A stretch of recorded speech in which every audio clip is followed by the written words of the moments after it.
ሰላም ጤና ይስጥልኝ። ውድና የተከበራችሁ የቻናል ቤተሰቦች ሰላማችሁ ብዝት ይበልልኝ። ለዚህ ቤት አዲስ ከሆናችሁ ቻናሉን ሰብስክራይብ ያደረጋችሁ አበረታቱኝ። እንግዲህ እና አበጋዝ ዛሬ እውነት ለመናገር የቀለበት ፕሮግራም ተደርጓል ጋይስ። ደስ ይላል። ይሁን እንግዲህ ይሁን ለእናንተ ደስታ ቢሆንም ለሩታዬ ደግሞ የመቁረጫዋ ቆፍጠን ብላ ነገሮችን ማሰብና መወሰን እንድትችል የሚያግዛት ፕሮግራም ነው ብዬ ነው የማስበው። ለምን መሰላችሁ ወዶችዬ? በቃ ይቆርጥላታል።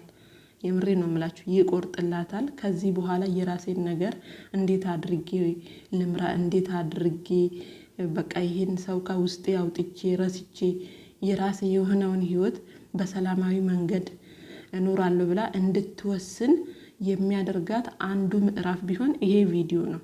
እውነት ለመናገር እስከ ዛሬ እሷም ስትዋልል ኖራለች፣ አብርሽም እንደዛ።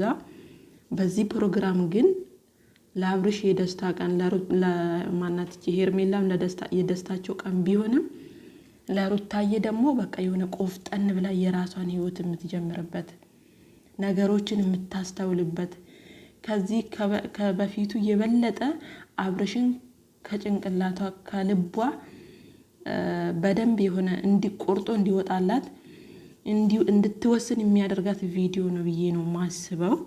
በስተመጨረሻ እንግዲህ ቪዲዮን ጨርሳችሁ አይታችሁ ከሆነ በጣም የሚደብር ነገር ነው። እኔ ደብሮኛል ጋይስ፣ በራሴ ማለት ነው። የእናንተን አላቅም። የምሬ ነው የምላችሁ። በጣም ነው የደበረኝ እዚህ ቪዲዮ ላይ ማለት ነው። በስተመጨረሻ ለምን እንደደበረኝ ታውቃላችሁ?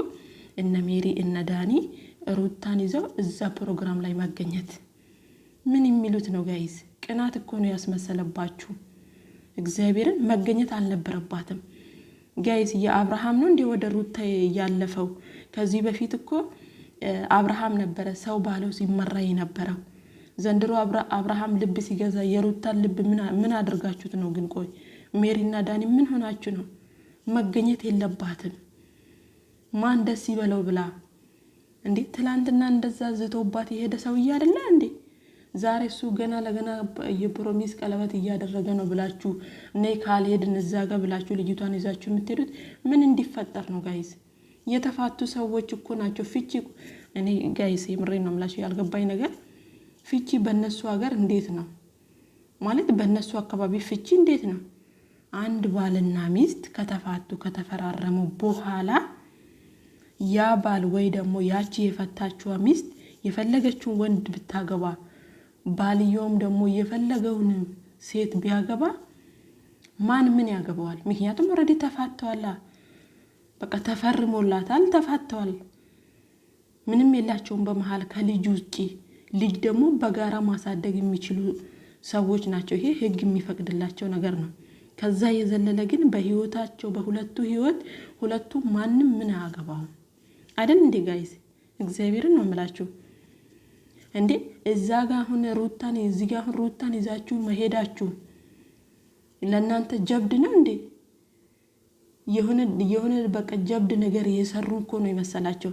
ጭራሽ ሩታን እንዲሳለቁባት የሆነ ሩታ አብርሃምን እየፈለገች በቃ ከአብርሃም ማቁረጥ እንደማትችል አይነት አክሽን እንዲያሳይ ነው ይሄን ያደረጋችሁት። ጌታን እንደዛ ነው ጋይስ። ሌላ ምንም አዲስ ነገር የለውም እንጂ እኮ አይደለም ቀለበት አብርሃም የሰርግ ፕሮግራም ቢያዘጋጅ ሩታ ከምንም መቁጠር አልነበረባትም። ምንም አዲስ ነገር የለውማ። ምክንያቱም አመት ከምናምን ሆነው እኮ ይሄ ልጅ ከሄርሜላ ጋር ሸሸ ገዳሚ ሲል አመት ከእንትን ነው። የቃቃ ጫወታ መስሏችሁ ነበር እንዴ እስከ ዛሬ? ቆይ እንዴ እኔ በጣም ነው የተሰማኝ በስተመጨረሻው ማለት ነው ጋይስ። ቪዲዮቻቸውን አይቼ ጨርሼ ከዛ በኋላ ነው የራሴን የግሌን ሐሳብ የምሰጠው የመሰለኝን ማለት ነው ጋይስ፣ እኔ እየተሰማኝን። ምክንያቱም ያው ያየናቸው ስለሆነ ከዛ ቪዲዮ ሲያልቅ እነ ሜሪ እነ ዳኒ እየተሳቡ ሩታዬን ይዘው መጡ። ምን ይሁን ነው አልገባኝም ጋይስ። እናንተ ግራ አልተጋባችሁም ፋሚሊ? እግዚአብሔርን እኔ በጣም ነው ግራ ይገባኝ። ሩታ አስቡት እንግዲህ እንዴት አንገቷን እንደደፋች፣ አብርሃም ደግሞ እንዴት ቆሌው እንደተገፈፈ አስቡት።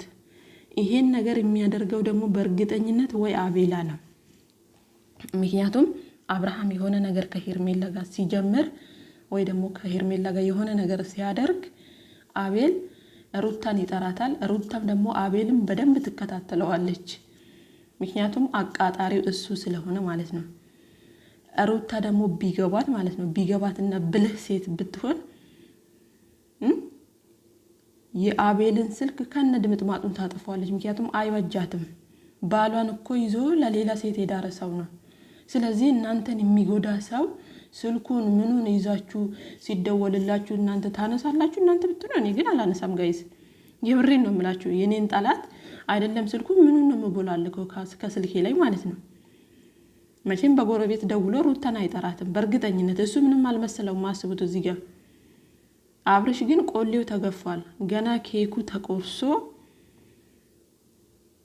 ሄርሜላና አብርሽ ብቻ ናቸው አንዳንድ ጉርሻ የተጓረሱት እንጂ ሌላ ምንም እንትን ሲጀመር ጋይስ ይሄ የፕሮሚስ ቀለበት እንትን አይባልም። ወይ ምን የለ ኬኩ ራሱ ረስተ ነው ብሏል እኮ። በቃ እነሱን ለማናደድ ያደረገው ነገር ነው እንጂ በስትክክል የፕሮሚስ ቀለበት ለማድረግ አስቦበት ምናምን ነገር አይደለም አብርሽ።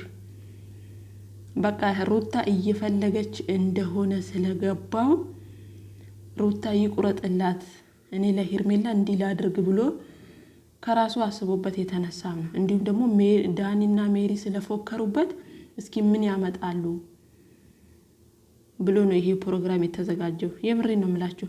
እዚህ ቦታ ላይ ሩታ በፍጹም መገኘት አልነበረባትም። ዳኒና ሜሪ መገኘት ከፈለጉ ይችላሉ፣ የራሳቸው መብት ነው። ሩታ ግን ከተፋቱ አልፈልግሽም ብሎ ከአንዴም ሁለቴ ሶስቴ በጣም ያስለቀሳት ልጅ ነው አይደል እንዴ? ስለዚህ ድጋሚ እሷን ይዛችሁ እሱ ፕሮግራም ላይ መገኘት ምን እንዲሰማት ፈልጋችሁ ነው እንዴ? እኛ ስናቅ እኮ ፋሚሊ ድሮ አብርሃም ነበረ በሰው ጭንቅላት የሚመራው። አሁን ሩታም ወደ ሩታ አለፈ እንዴ? እንደዛ እስክሉላ ነው ያደረገኝ ጌታ። እና መጨረሻ ላይ እንግዲህ አይታችሁ ከሆነ ያው ብዙዎቻችሁ ቪዲዮን እስከ መጨረሻው ላታዩ ትችላላችሁ። ቪዲዮን እስከ መጨረሻ ካያችሁ እንግዲህ ሩታ፣ ዳኒ፣ ሜሪ ገልበጥ እያለች እንግዲህ ሜሪም እዛ ቦታ ላይ ተገኝታለች ማለት ነው። መሆን የሌለበት ሩታ እውነት ለመናገር የድሮዋ ሩታ አይደለችም። በቃ ኦልሬዲ ልጁ ምን እንዳስነካት አናቅም እኛ ጋይስ። እና እቺ ሩታ አናቃትም ከነ ማለት ነው። ምክንያቱም ሩታ ቆፍጣና አትበገሬ በቃ የሆነ ኩሩና ነበረች። አሁን ላይ ግን በምን እንደሆነ ባናቅም ልቧ ተሸንፎ ካለ አብርሃም አይኗ አይገለጥም እስኪባል ደረጃ ድረስ እሱን ተከታትለው እሱ ፕሮሚስ አይደለም የፕሮሚስ ቀለበት ለምን ሰርግ ለምን አይደገስም ጋይስ? ትልቁ ማለት ነው እንዴ ብርቅ ነው እንዴ? እሷም የራሷን ህይወት ነው